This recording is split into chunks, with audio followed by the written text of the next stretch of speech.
Hey now, it's Little Paulette without the gang. I'm back with Our Kind of People, Season 1, Episode 2, Part 1. My Mother, Myself. Yeah, My Mother, Myself. It starts off with Angela doing a Instagram Live with one of her followers. I think they asked her, was the first time she remembered hair in her life. Angela said she was about 3, sitting between her mama's legs, getting her hair, her summer braids, and she was screaming bloody murder because she was tender-headed, and I can relate because I had a whole bunch of hair my entire life, and I was definitely tender-headed, and I probably still am. So, yeah, I feel you, Angela. And her mother gave her a nice little history lesson. I'm probably going to let y'all hear it on your own. In Africa, hair patterns were as good as fingerprints. Braids could tell you a person's tribe, marital status, wealth, or social position. So you hear that? Braids could tell you a lot back in the day. But I paused there. I'm going to let y'all hear the rest of it. Our crowns were our identity. When the colonizer ships came, one of the first things they did was shave our hair, so we couldn't tell kin from kin. You hear that? One of the first things they did was shave our hair so we couldn't tell kin from kin. That way, I guess there wouldn't be no sexual attraction because they just wanted us. So when those of us who survived the Middle Passage landed here, a new hair culture needed to be born. We grew. You hear that? That Middle Passage was no joke. I'm only stopping in between because I don't want to get no copyright strike from YouTube, but I think it's important that you hear it in Angela's words and not mine. Back, we took back what was stolen. We used our hair to communicate. We found power in hair. We found power in hair. And I know y'all don't know, but I got the black fist up right now. Yeah, I do. Because hair is powerful. But it depends on how you look at it, to be honest. Everybody doesn't see it that way. That's what my mother taught me. That no one can take your identity or make you forget who you really are. Yeah, well, hopefully they don't get me for that music in the background. But yeah, it's pretty dope what her mom told her growing up. We need those life lessons, especially us, black women. I like that scene 1. It's called The Middle Passage. See, they be dropping jewels all through the whole season because I like shows like this because they're very uplifting and educational and entertaining all at the same time. No excuse not to get that knowledge. Child, let's start off with it say 48 hours earlier. They all sitting in the church. Leah and her husband is in the front row with her little family with Teddy Franklin and Angela, Aunt Peggy, and Nikki. They all, not all the way on the back row, but they're about 4 or 5 seats from the back. And Aunt Peggy is digging in her purse to get a candy bar. And Leah gonna have the nerve to turn around, giving her the look like she the usher, like she making too much noise.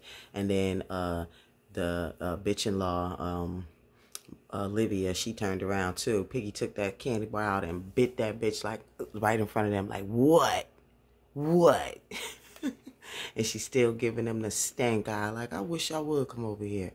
And just like, it's taking every Christian bone in my body not to go over there and tell her what kind of person her father is, because she thinks she's so high and mighty. She don't even know. She knows some stuff about her father, but she don't really know. Like, she don't know Angela's her sister. I forgot to tell you, too, Angela's definitely looking at her, like, giving her the look with the eyes all big. Like, what, bitch, what? Fuck you looking at? Yeah, she gave it to her.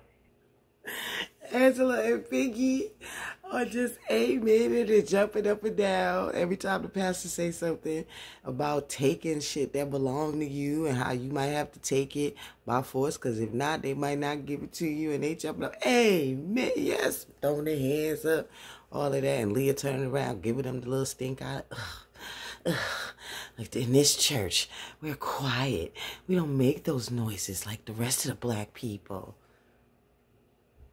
Ooh, y'all, they having the church picnic afterwards. Ooh, ain't nothing I love better than to eat after church, from the church. Oh, it's so good. I like that more than I even like going to church. Don't tell nobody, though. Tyree said he ain't had that much fun in church in a long time because Angela was there. Angela was like, yeah, she taking it all in. She asked Tyrese if he knew a contractor. And he like, yeah. She's like, somebody ain't gonna try to take me for every dime that I got. He like, yeah, me. And she's like, all right, this ain't no fake shit. I really need a real contractor now. Oh, and Miss Bitch-in-Law, she watching them flirting and talking. They talking business over there. She like, she's a menace, just like her mother. Telling Leah, you need to handle her. Showing Leah something on her phone. I can't stand her in this show. I really, really liked her on A Million Little Things. But she died, like, getting her hair done for a cruise that she waited from her dusty-ass husband to get for her for like 40 years or some shit. So her son, adult son, had to buy them the cruise. And she died getting her hair done because she waited for her whole life for some shit that they could afford the whole time. And I felt sorry for her because she was married to a Dusty who actually had money, but he just didn't give a damn. But anyway, now I see her back on here again, and she back a bitch. She talking about you need to handle her so we can get back to more pressing control things. She got Lauren, which is Leah's daughter. I guess she seen her at a party, said her partying is out of control. She ain't gonna let her embarrass this family and just snatch us away. Left Leah standing there like she the mother and not Leah. That's why Leah gonna put her in her damn place. Leah was over talking to her sorority sisters, and Angela came over and was like, can we talk over there? And she walked over, and she was like, look, we didn't get off on the best, best foot or whatever. And Leah was like, you called me the maid. And Angela was like, you pulled up my dead mother's record. And she was like, your mother didn't have the best track record on this island. I mean, like, really? Like, why? Angela was like, in front of my daughter. And she was like, oh, really? Is that your story? Because I've seen your type before. Social climbers who save up all year to come out here for the summer. Meanwhile, the families who live here hold the island down all year round. Girl, please. Even if she wanted to come there, if she saved up for the summer, as long as she paid her damn rent and the house that she got was left to her as her mother's. This, ooh, Lord. They just, bougie black folks. They the worst.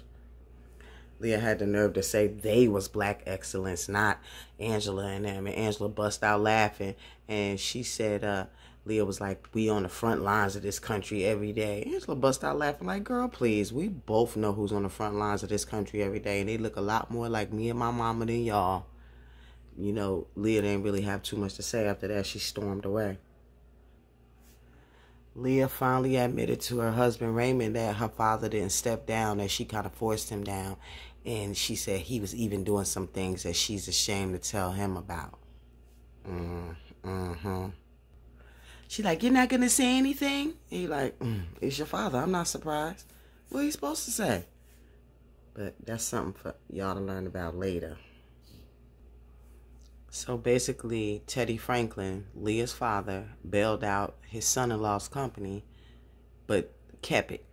Never gave it back to him. So her husband is really excited to learn that his wife is taking over the company because he think, basically he gonna get his company back now that his wife is in charge.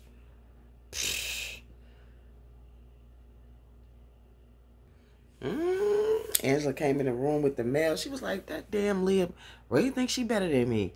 Then she realized that she got the results from the DNA test in her hand. Because Aunt Piggy like, what? She suddenly stops. So yeah, the whole time while Nikki ends up reading the results to her mother because Angela can't do it, Aunt Piggy is looking scared to death. I mean, her chest is heaving all hard. And when Nikki reads it, that 99.9 something percent that chances that you share a parent with this sibling, or y'all are siblings, it said Aunt Piggy was like, you ain't got nothing but a DNA test. It don't prove your mama took the rap for him. She looked so scared, like she was hoping that the DNA test came back that he wasn't the father or whatever. But Angela like, oh yeah, I'm gonna find the information. She was like, Leah ain't gonna let you anywhere near that program. Angela was like, but Raymond might, and when I get in there, get into the incubator program, I'm gonna find out what the heck happened. Then Nikki reminded Angela that they haven't done anything they actually came there to do, which the real reason that they came there was to scatter the mother's ashes there. And Angela was like, I'm not scattering my mother's ashes anywhere near this place. And Nikki was like, but that's what she asked. And Angela said, I'm her daughter. It's my decision. Snappity, snap, snap. Angela says she doing this for Mama Eve, y'all. Nikki ran upstairs. And, of course, Aunt Piggy's still sitting there, chest heaving all, looking scared to death. And I don't know why Angela ain't catching on to that. She act like she the mama in the DNA test saying that he, he the daddy and they had an affair or something. Aunt Piggy, what you up to? Okay, guys. I think I'm going to end it here for this part 1 of Our Kind of People, Season 1, Episode 2, My Mother, Myself. Stay tuned for part 2. It'll be coming out soon.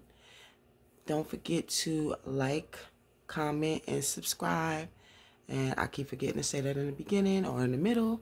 I got to start remembering that. But please like, comment, and subscribe. Thank you, guys.